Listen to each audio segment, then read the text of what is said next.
the Deputy Speaker of our National Parliament, the Honourable Connie Igwan. Let me acknowledge all heads of mission in our country. Thank you very much for your presence here. Let me also acknowledge every dignitaries who are here this morning.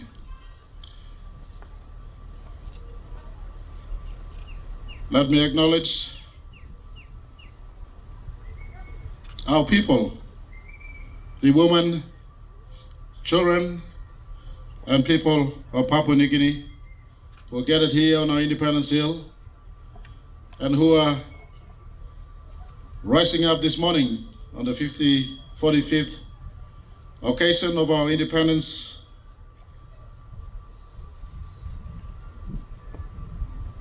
And looking into today, pondering on what life is in our country and what life was in the last 45 years of our nationhood. Let me, in my acknowledgements, lastly, but not the least, and not the very least, pay my respect and submit in acknowledging that Creator God, the one and only true God, Yahweh, King of the universe, the God of planet Earth and God of Papua New Guinea, who has really been the anchor of our nation since September 16, 1975, up to today, September 16th, 2020, as we marked our nation's 45 years of independence. And amidst many challenges, and despite our unique blend of diversity, we have remained one people, one nation, one country, 45 years on. Who would have imagined the most diverse nation on the face of planet Earth, over 836 different languages, and over 1,000 different tribes. In fact, truly the most diverse nation on the face of planet Earth. Yet, in our differences and diversity, we have remained one people, one nation, one country. As we ponder on our nationhood, I want to rally our national conscience towards our shared individual responsibilities for a better Papua New Guinea. Yes, a better Papua New Guinea. And no matter where our Creator God has placed you across our beautiful land, I challenge from the outset each and every one of you to rise up and be a positive force for change in our country, because it is you, it is me, individually, can collectively shape the destiny of our country. We have started that journey, taking it back and taking our country back from the hands of greedy few, from the hands of perpetual corruption, it was seemingly, from the hands of complacency and laziness, and from the hands of recklessness. And this requires each and every one of us, from wherever we are placed in our country, to contribute and play our part.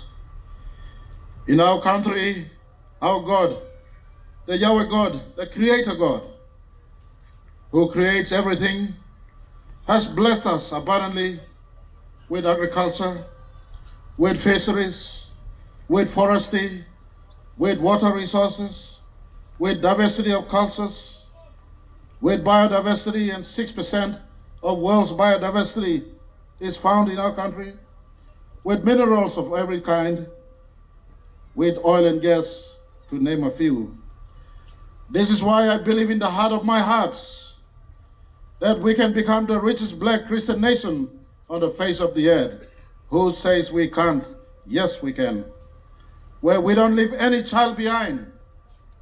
We don't leave any person behind, able or disabled. We don't leave no one person behind. We can be our brother or our sister's keeper. We can become truly the country you dream and I dream for our children. That was the vision in 1975 when our nation was founded.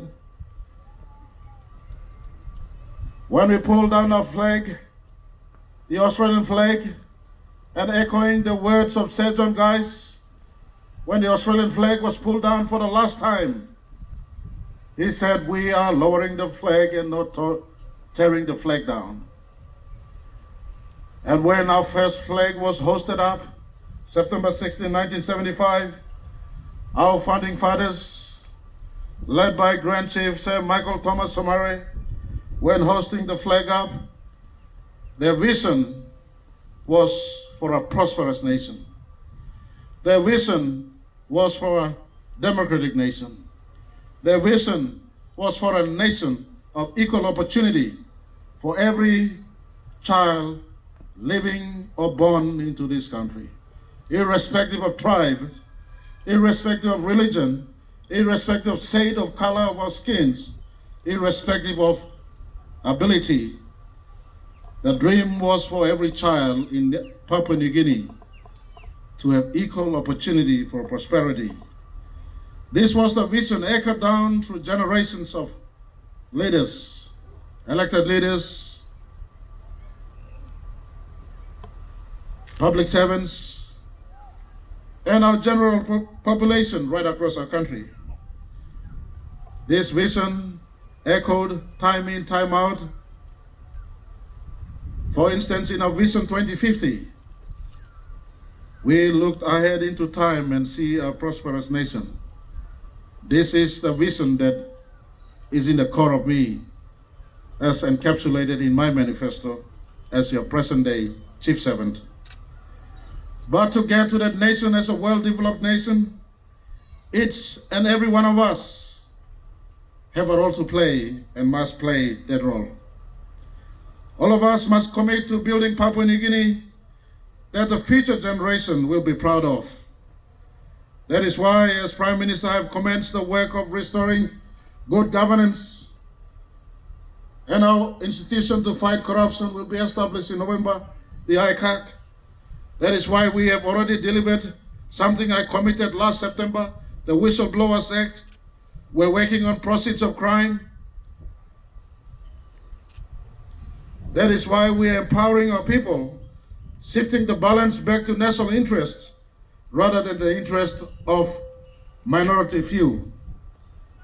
This includes our efforts to bring lasting peace and political settlement to our wonderful people in Bougainville. This includes our efforts in the resource sector to ensure our nation and people get a better and fairer say. This includes our efforts in our investments going today in agriculture, in our micro, small, medium enterprises, so that our people too can participate in helping growing the economy. This includes our effort to upscale our focus on downstream processing of our natural resources. Yes, we can process our fish. Yes, we can process our forestry. Yes, we can process our agriculture. Yes, we can process our gold.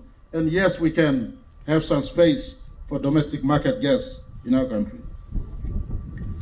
This is the reason why I continue to retire commitments and debts of past government that has gone to the sky, and we are systematically cleaning up and reducing them whilst working to satisfy present-day needs, especially in the midst of challenge, needs of essential services, maintaining education, trying our absolute best in maintaining health, including fighting what has now become a global travesty, and pandemic in COVID-19, maintaining our judiciary and law and justice sector, and maintaining essential services amidst the contraction and slackness of our economy due to COVID-19 and associated conditions that is prevalent today. We have started the course in the last 15 months we have been in office. But let me be clear this morning, work is not done. Each and every one of you, from wherever you are placed, from the youngest, from the students, from the youths, from the adults, and to our public servants, the 3% who consumes 25% of our annual appropriation every year, and politicians, each and every one of us must unite in our efforts to bring prosperity and to work for betterment of our nation today and going on into the future. This requires support from all of our citizens, wherever you are placed, from the islands or to the highlands, and every corner, the length and breadth of our nation. Each and every one of us must be engaged and willingly participation in the transformation that needs to take place. I point to you, nothing is too hard. Nothing is too hard.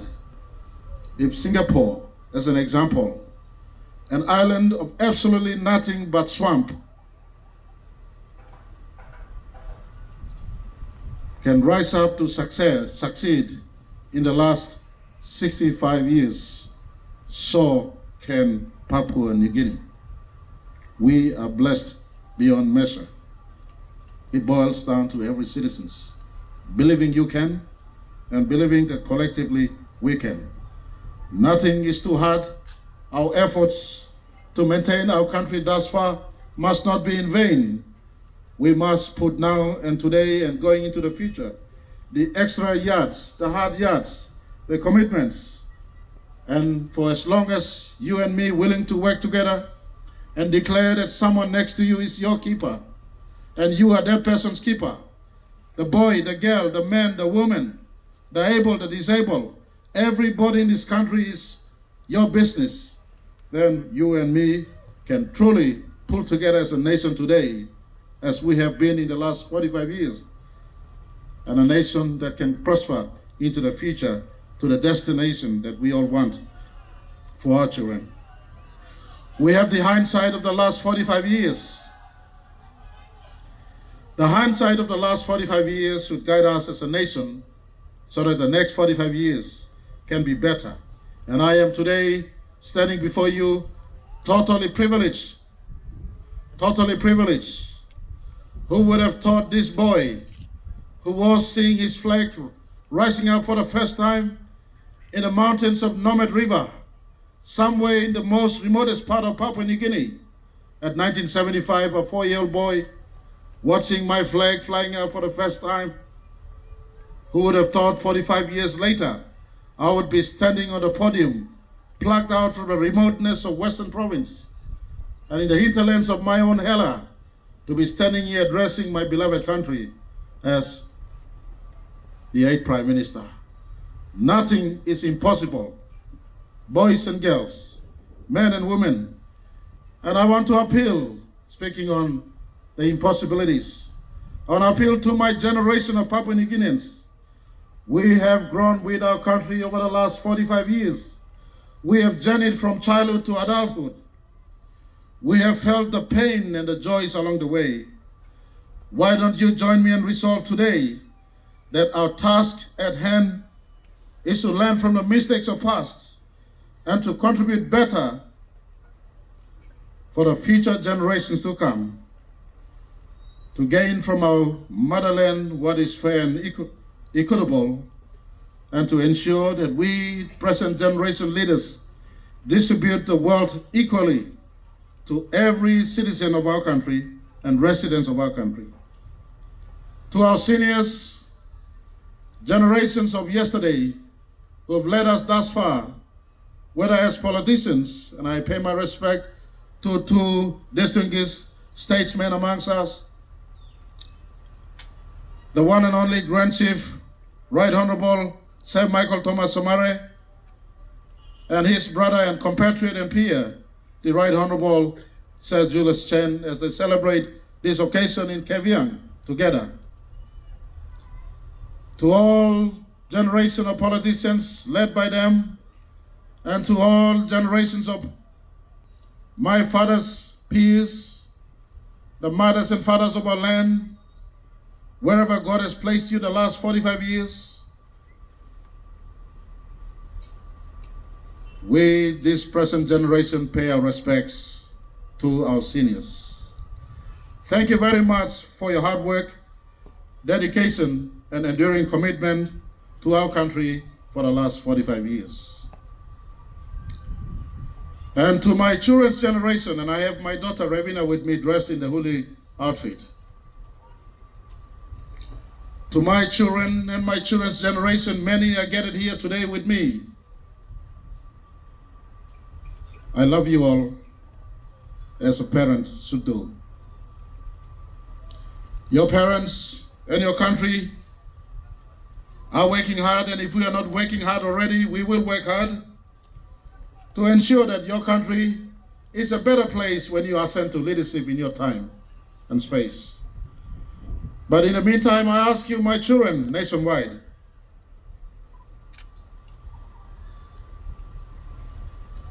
you too can contribute to your country. And your contribution starts in this manner: respecting the rule of law, abiding faithfully as a good student every opportunity for studies that we will create now and into the future, supporting your parents every moment of your life, and maintaining your faith in your Christian God, God Yahweh of our country.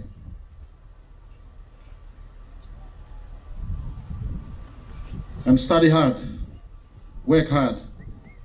You too can contribute to your country, not tomorrow, but today, by making those simple, small steps. Collectively, we can all make our country truly prosperous and great.